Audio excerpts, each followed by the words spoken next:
তিস্তা নদী এখন বাংলাদেশের জন্য বিরাট সমস্যা। তিস্তাকে ভারত বিভিন্ন সময় রাজনৈতিক হাতিয়ার হিসেবে ব্যবহার করেছে।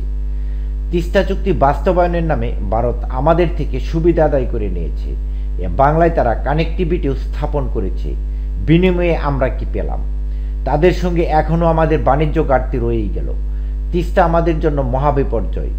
আমাদের কি হলো না হলো তা তোয়াক্কা না করে প্রতি বছর ইচ্ছে মতো পানি ছেড়ে দিচ্ছে, আবার আটকে দিচ্ছে, কিছুই কি বলার থাকছে না। এমন পরিস্থিতি আমরা বারবার দেখতে পাচ্ছি। শুষ্ক সময়ে খরায় মরুকরণ করে কৃষিকাজে বিঘ্ন সৃষ্টি করে আবার কৃষক ভাইকে দিন দিন নিষ্ফসলায় ফেলে দিচ্ছে। তিস্তা সুবিধাভোগী 2 কোটিরও বেশি লোক বাংলাদেশের ভৌগোলিক সীমানার মধ্যে বসবাস করে। তিস্তার উপর বাংলাদেশের উত্তরাঞ্চল রংপুর বিভাগের মধ্য দিয়ে ভারত থেকে বাংলাদেশে প্রবেশ করা তিস্তা বাংলাদেশের 4র্থ বৃহত্তম নদী। তিস্তার প্লাবনভূমি 2750 বর্গ কিলোমিটার জুড়ে বিস্তীর্ণ। এটি বাংলাদেশের সবচেয়ে বড় ফসল বোরো ধান চাষের জন্য পানির প্রাথমিক উৎস এবং মোট ফসলি জমির প্রায় 15% সেচ প্রদান করে। তিস্তা ব্যারেজ প্রজেক্ট বাংলাদেশের বড় সেচ প্রকল্প।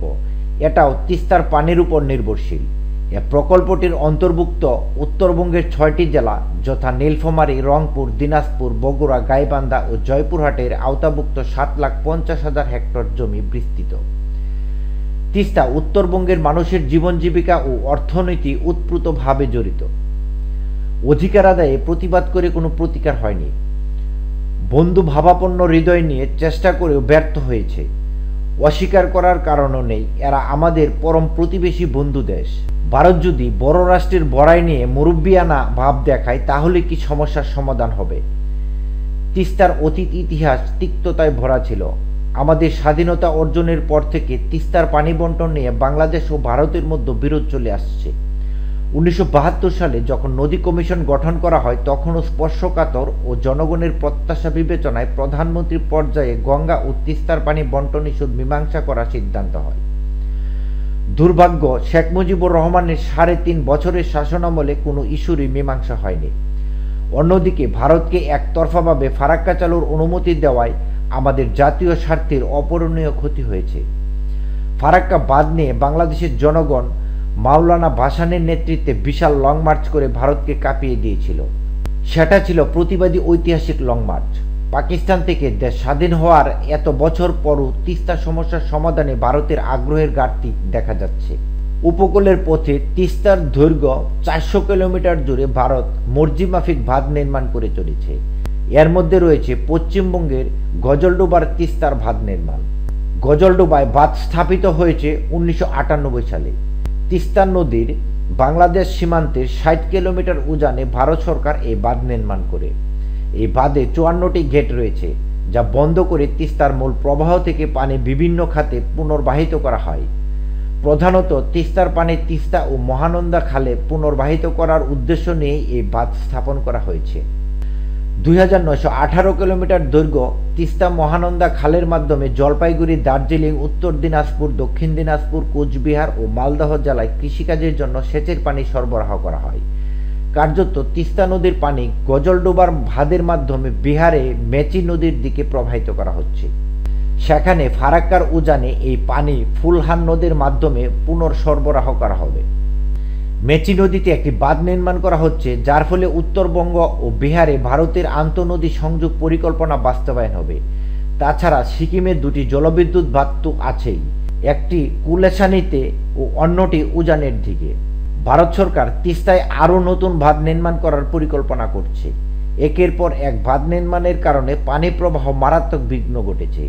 এর ফলে নদীতে পলি জমেছে, নদীর গতিপথ পরিবর্তিত হয়েছে, ভাঙ্গন তীব্রতর হয়েছে এবং পানির প্রবাহ মারাত্মকভাবে কমে গেছে। উজানে বাঁধ দিয়ে ভারতীয় কর্তৃপক্ষ তিস্তা মহানন্দার প্রায় সব পানি প্রত্যাহার করে নিচ্ছে। এক সময়ের প্রমত্তা তিস্তা ক্রমশ কার্যত একটি মৃত নদীতে পরিণত হয়েছে। শুকনো মৌসুমে এখন গজলডোবা পয়েন্ট দিয়ে 500 কিউসেকেরও কম পানি আসছে। তিস্তা নিয়ে তৎকালীন সরকার ভারতের সঙ্গে 1983 সালে অন্তর্বর্তীকালীন একটি চুক্তি হয়েছিল। চুক্তি অনুযায়ী বাংলাদেশ 36%, ভারত 39% আর বাকি অংশ 25% পানি নদীর নাব্য বজায় রাখার জন্য। 1985 সালে এ অন্তর্বর্তীকালীন চুক্তিটি শেষ হয়। 1987 সাল পর্যন্ত আরও 2 বছর চুক্তি বাড়ানো হয়। ভারতের অসহযোগিতার কারণে তারপর আর কোনো চুক্তি হয়নি। শেখ হাসিনা সরকারের সময় 2011 সালের সেপ্টেম্বর মাসে তিস্তার পানি বন্টন নিয়ে চুক্তি হওয়ার কথা ছিল। ভারতের প্রধানমন্ত্রী মনমোহন সিং এবং পশ্চিমবঙ্গের মুখ্যমন্ত্রী মমতা বন্দ্যোপাধ্যায় একই সঙ্গে বাংলাদেশে আসার কথা ছিল। হঠাৎ করেই বাংলাদেশ সফরের আগ মুহূর্তে মমতা বন্দ্যোপাধ্যায় আর এলেন না। মনমোহন সিং বললেন তিনি মমতা বন্দ্যোপাধ্যায়কে ছাড়া তিনি তিস্তার পানি চুক্তি করবেন না। সেই সময় তিস্তা চুক্তিটি চূড়ান্ত করা হয়েছিল। সেই চুক্তির সময়কাল ধরা হয়েছিল 15 বছর। ওই চুক্তি অনুসারে তিস্তা নদীর পানির উপর 42.5% ভারতের এবং 37.5% বাংলাদেশের অধিকার প্রতিষ্ঠিত হতো। শেখ হাসিনা সরকার যখন ওই তিস্তার চুক্তি চূড়ান্ত করতে গেছেন, তখনই প্রধানমন্ত্রী নরেন্দ্র মোদীকে দেওয়া মমতার চিঠির মাধ্যমে বাধা সৃষ্টি হয়। মমতার চিঠির বক্তব্য ছিল, এরকম ফারাক্কা চুক্তির কারণে আমরা 1996 সাল থেকে কষ্ট ভোগ করছি। বাংলার পানি বিক্রি দেওয়ার অর্থ হলো আগামী দিনে গঙ্গার ভাঙ্গন বাড়বে, মানুষের ঘরবাড়ি তলিয়ে যাবে। ফারাক্কায় ড্রেজিং না করার ফলে কলকাতায় বন্দরের নাব্য কমে গেছে। টান পড়েছে লাখ লাখ মানুষের জীবিকায়। তিস্তা পানি নেই, সেখান থেকে পানি দিলে খাবার পানি পাবে না। বিশাল অংশের মানুষের কৃষিকাজে সমস্যা হবে, অর্থাৎ রাজ্যের স্বার্থ ক্ষুণ্ণ করে কোনোভাবেই পানি দেওয়া সম্ভব নয়। মমতা বন্দ্যোপাধ্যায়ের চুক্তি বিরোধিতামূলক এই পত্রের পানি চুক্তিটি চূড়ান্ত লাভ করেনি। তিস্তার পানির ন্যায্য হিস্সা পাওয়া যাচ্ছে না বিদায় কৃষিকাজে সেচ ব্যবহার করার লক্ষ্যে লালমনিরহাট জেলার হাতীবান্ধা উপজেলার গাড়িমারি ইউনিয়নের সুদানি গ্রামে 1979 সালে তিস্তা ব্যারেজের কাজ শুরু করা হয়। 1990 সালে মূল বাঁধ নির্মাণ কার্যক্রম শেষ হয়। অন্যান্য কাজ বাকি থাকে। 1998 সালে বাংলাদেশ অংশে পূর্ণাঙ্গ তিস্তা ব্যারেজ বাঁধের কাজ সম্পন্ন হয়। 615.24 মিটার দৈর্ঘ্য এই বাঁধের উদ্দেশ্য ছিল 6 লাখ কিউসেক পরিমাণ পানি শুষ্ক মৌসুমে সেচের জন্য বিভিন্ন খাতে প্রবাহিত করা। 7টি জেলার 35টি উপজেলার 13,35,000 একর জমির সেচের আওতায় এনে ফসল ফলানোর লক্ষ্যে 1953 সালে তৎকালীন পাকিস্তান সরকার বৃহৎ তিস্তা প্রকল্পের আওতায় তিস্তা বাঁধ নির্মাণের সূত্রপাত করে। এতে বোঝা যাচ্ছে পাকিস্তান স্বাধীন হওয়ার পর থেকেই তিস্তা নিয়ে দুই দেশের মাঝে দেন দরবার চলে আসছে। তিস্তা ব্যারেজ করে পানি সংকট নিরসনে কাঙ্ক্ষিত ফল আসছে না, কিন্তু পানির বিষয়টি সুরাহা তো হলো না, সমস্যা রয়েই গেল। অন্তর্বর্তী সরকারের প্রধান উপদেষ্টা ডক্টর মোহাম্মদ ইউনূস সম্প্রতি ভারতের বার্তা সংস্থা পিটিআইয়ের দেওয়া সাক্ষাৎকারে তিস্তার প্রসঙ্গ নিয়ে বলেন, দীর্ঘদিন ধরে অমীমাংসিত তিস্তা নদীর পানি বন্টন চুক্তির বিষয়ে মতপার্থক্য দূর করার উপায় ভারতের সঙ্গে আলোচনা করবে অন্তর্বর্তী সরকার। বিষয়টি দীর্ঘদিন ঝুলে আছে, এতে কোনো দেশেরই লাভ হচ্ছে না। ঢাকায় নিজ বাসভবনে পিটিআইকে দেওয়া সাক্ষাৎকারে নোবেল বিজয়ী ডক্টর মোহাম্মদ ইউনূস বলেছেন, আন্তর্জাতিক আইন অনুযায়ী দুই দেশের মধ্যে পানি বন্টনের বিষয়টি অবশ্যই হতে হবে। তিনি বলেন, বাংলাদেশের মতো ভাটির দেশগুলোরও অধিকার সমুন্নত রাখার সুনির্দিষ্ট অধিকার রয়েছে। তিনি আরও বলেন, বিষয়টি নিয়ে বসে থাকার ফলে এটা কোনো কাজে আসছে না। আমি যদি জানি যে কতটুকু পানি পাবো তাহলে এটি ভালো হতো। এমনকি পানির পরিমাণ প্রাপ্তিতে যদি খুশি না হই তাতে সমস্যা নেই। বিষয়টি সমাধান দরকার। তিনি আরও বলেন, 2011 সালে ঢাকায় ভারতের তৎকালীন প্রধানমন্ত্রী মনমোহন সিংয়ের সময় তিস্তার পানি বন্টন চুক্তির স্বাক্ষর অনেকটা চূড়ান্ত হয়ে গিয়েছিল। তবে পশ্চিমবঙ্গের মুখ্যমন্ত্রী মমতা বন্দ্যোপাধ্যায় এই চুক্তিটিকে অনুমোদন দিতে অস্বীকৃতি জানানোর ফলে আর চুক্তি হয়নি। মমতার বক্তব্য ছিল তার রাজ্যের পানির সংকট রয়েছে। এটা নতুন কোনো বিষয় নয়, বরং খুবই পুরনো বিষয়। আমরা বিভিন্ন সময় এ বিষয়ে কথা বলেছি। পাকিস্তান শাসনামল থেকেই এ নিয়ে আলোচনা শুরু। আমরা সবাই যখন এই চুক্তি চূড়ান্ত করতে চেয়েছি, এমনকি ভারত সরকারও প্রস্তুত ছিল, তখন পশ্চিমবঙ্গের রাজ্য সরকার এর জন্য তৈরি ছিল না। আমাদের এটি সমাধান করতে হবে।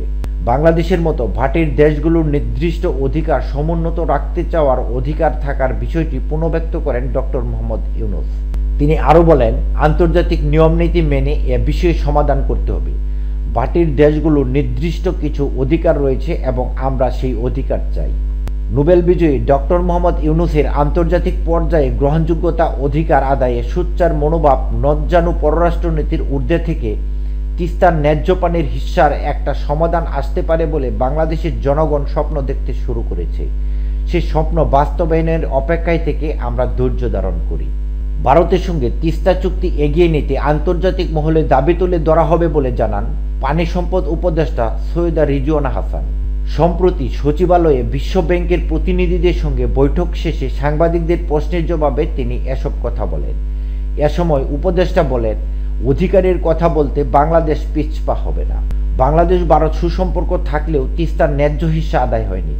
এ সমস্যার সমাধানে কাজ করবে অন্তর্বর্তী সরকার। তিস্তা সহ ভিন্ন নদী নিয়ে ভারতের সঙ্গে আলোচনা হবে বলে জানান পানি সম্পদ উপদেষ্টা। তিনি জানান, বন্ধুত্বপূর্ণ সম্পর্ক টিকিয়ে রেখেই মানুষের অধিকার আদায়ের চেষ্টা করা হবে। বাংলাদেশের নদী নির্ভর জনগোষ্ঠী যাতে তাদের ন্যায্য হিস্সা পায়, যাতে দাবিগুলো উত্থাপন করতে পারে, সে ব্যবস্থা আমরা নিশ্চয়ই নেব। নদী সুরক্ষায় আন্তর্জাতিক যে আইনগুলো আছে আমরা সেগুলো তুলে ধরব। বাংলাদেশের মানুষকে আশা হারালে চলবে না।